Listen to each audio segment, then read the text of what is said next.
Welcome to my channel. शुरू करते हैं आज का वीडियो। और आज के वीडियो में हम पढ़ेंगे poem when assault was intended to the city का एनालिसिस, जो कि लिखी गई है जॉन मिल्टन के द्वारा।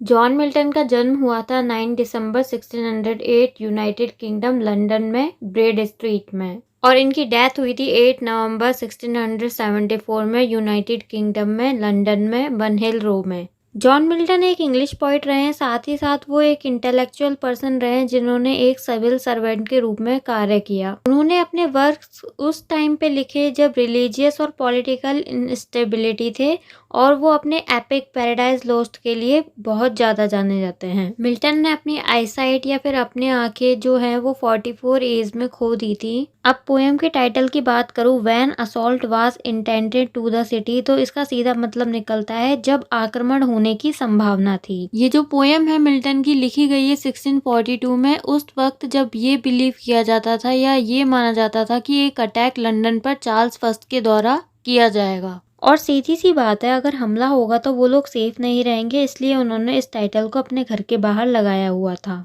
ताकि वो लोग और उनकी संपत्ति दोनों ही सुरक्षित रहे। ये पोएम एक सोनेट है जिसकी राइम स्कीम है ABBA DED CDE।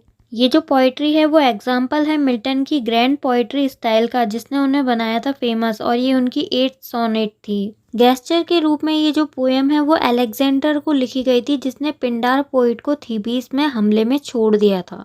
अब देखते हैं पोएम का line by line explanation. Captain और कोलोनल और knight in arms whose chance on these defenceless doors may seize. Point बोलता है चाहे वो कैप्टन हो, कर्नल हो या फिर कोई हथियारबंद नाइट, जो भी इन डिफेंसलेस दरवाजे हैं, डोर्स हैं, जो अपने आप को बचा नहीं सकते, सेफ नहीं रख सकते, जो भी इनको घेरने आया है, If ever deed of honor did these, please guard them and him within a protect from harms। अगर आपने कभी ऑनर या सम्मान प्राप्त किया हो जिसने आपको प्लीज या खुशी दी हो, then guard them, तब उन्हें बचाओ और उनकी सुरक्षा करके मुसीबतों से उनको प्रोटेक्ट करो।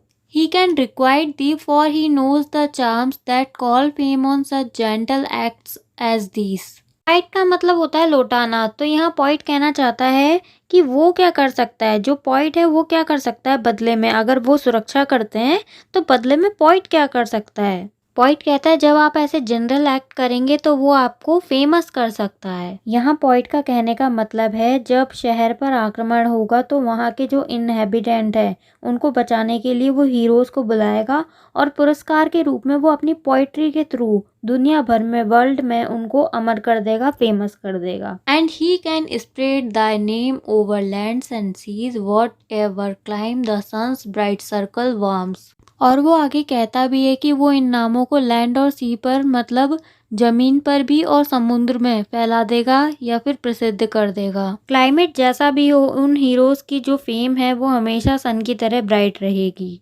Lift not thy spear against the muses bower, the great Amethian conqueror bid spare the house of Pindarus। Point कहता है आप अपने स्पीयर मतलब भाले को म्यूजेस, काव्य की जो देवी है, उसके विरुद्ध ना उठाएं।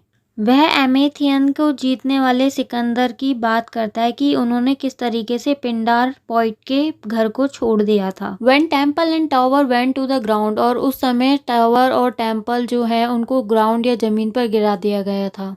And the repeated air of sad Electra's poet had the power to save the Athenian walls from ruin bare। Electra जो थी वो यूरिपिडेस के द्वारा लिखी गई थी। इस तरह से पोइट बोलता है कि यूरिपिडेस की जो इलेक्ट्रा थी उसमें वो शक्ति थी जिसने एथेंस की दीवारों को बर्बाद होने से बचा लिया था। तो इस तरीके से पोएम में पिंडार और इलेक्ट्रा का रेफरेंस दिया है और ये पोएम फिनिश होती है। Thanks for watching my video.